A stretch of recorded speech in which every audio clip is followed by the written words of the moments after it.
My wife didn't raise her voice. She didn't need to. She looked at the judge and said she wanted everything. The house. Both cars. The accounts. The business. Just not our daughter. I leaned toward my lawyer and said, "Let her have it." The words landed heavier than I expected.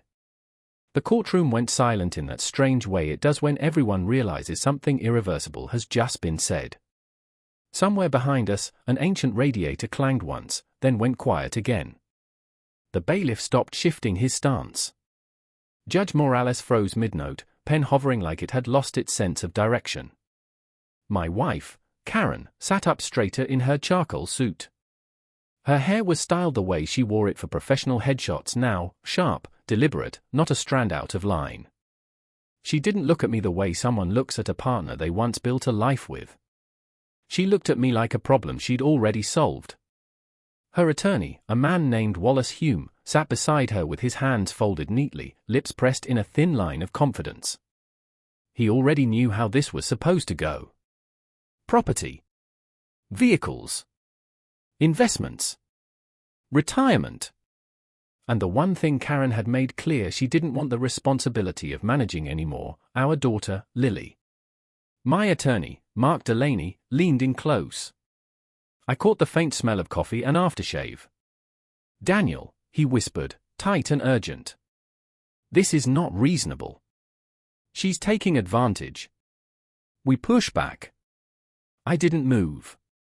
My eyes stayed on the table, on a long scratch running through the wood like a scar someone never bothered to sand out. "It's fine," I said. Mark's head snapped toward me. "Let her have it," I repeated. Calm. Flat.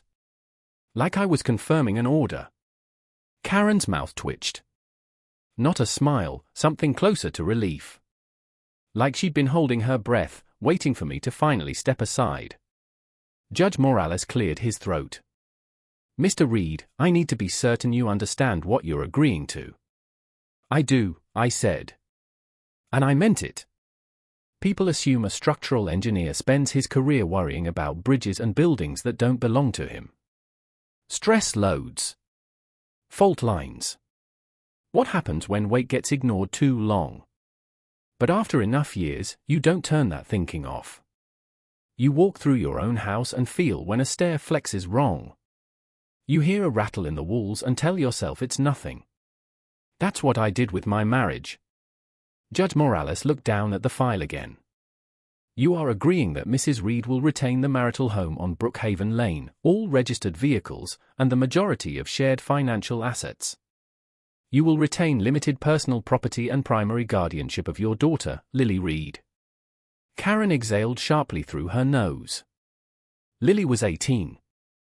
Technically an adult. The court didn't need to decide custody the way it would for a younger child, but Karen had still said it out loud anyway. On record. Like she wanted it documented. Everything except the daughter. That line didn't echo in the courtroom. It echoed in me. Lily wasn't a liability. She wasn't baggage. She wasn't something you shared when you decided to level up your life.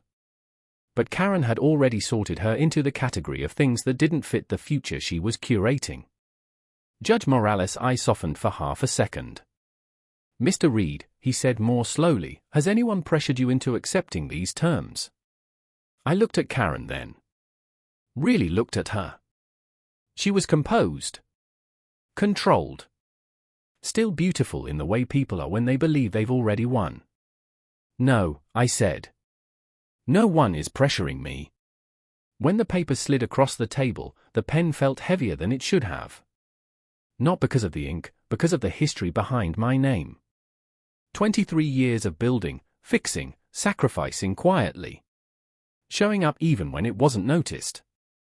Karen watched my hand like she was watching a transaction finale eyes. When I finished, I set the pen down carefully. The hearing wasn't the ending.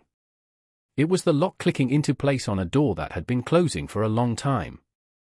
Because this didn't start in that courtroom. It started 7 months earlier, just after midnight, with the glow of a laptop lighting up our living room like an interrogation lamp. Back then, I still believed we were solid. Not exciting, but steady. The kind of life that lasts. I'd fallen asleep on the couch, woke up thirsty, joints stiff the way they get after 50. I padded toward the kitchen, passing framed photos on the wall. Lily at 10, missing her 2 front teeth. Karen and me at a charity 5K, sweaty and smiling. Evidence of a life that once made sense. The living room was dark except for the laptop. Karen sat at the dining table, shoulders hunched, fingers flying across the keyboard. She didn't hear me. The air smelled like citrus and something expensive, new candles she'd started buying after she joined online groups about reinvention and independence. I stopped in the doorway. Not spying. Just sensing something was wrong. The screen wasn't angled away. I didn't have to strain. Asterisk once this deal closes, I won't have to keep pretending anymore. Asterisk. Another line popped up. Asterisk I'm tired of carrying people who slow me down. Asterisk. My chest tightened. Karen smiled. Not the polite smile she used with neighbors. A real one. The kind I hadn't seen aimed at me in years. I backed away slowly and went to the bathroom. Stared at my reflection. A man with graying hair, lines etched deep around his eyes. Still strong. Still capable. But tired in a way sleep doesn't fix. When I crawled into bed later, Karen joined me without a word. Laptop closed. Like nothing had happened. She smelled like citrus. And distance. I didn't confront her the next day. I've spent my life watching what happens when people panic over cracks before they understand them. They plaster over damage instead of fixing the cause. So I observed. Karen started treating the house like staging inventory. Furniture rotated out. Artwork disappeared. Things Lily and I cared about quietly replaced with cheaper versions. The first thing to go was Lily's piano bench.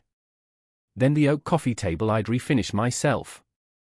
Slowly, our home stopped feeling lived in. Boxes started appearing in the garage. Labeled. Sealed. Accounts shifted. Money moved. Not grocery money. Big money. Then the scholarship fund statement arrived. I opened it at the kitchen counter after work, still wearing my jacket. The balance was wrong. Thousands gone. I called the bank from my car. Yes, sir, the woman said calmly. The transfer was authorized. By whom? A pause. Mrs. Reed. That's when something in me stopped trying to hold everything together. Karen wasn't leaving a marriage. She was stripping it for parts. So I stopped reacting. I documented.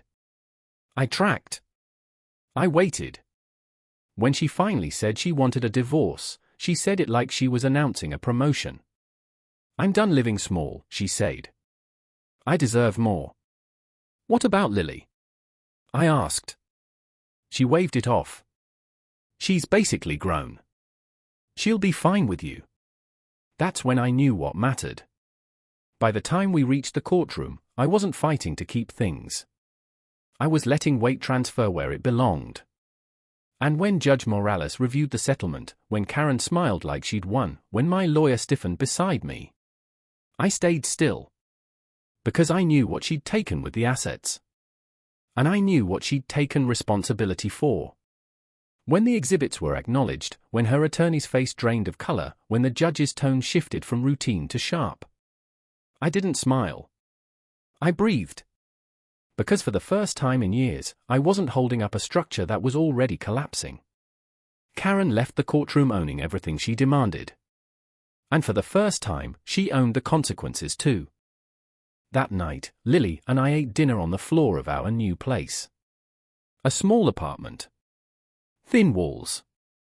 Cheap carpet. But the air was lighter. Structures fail quietly long before they fall. So do marriages. The difference is knowing when to step out from under the weight.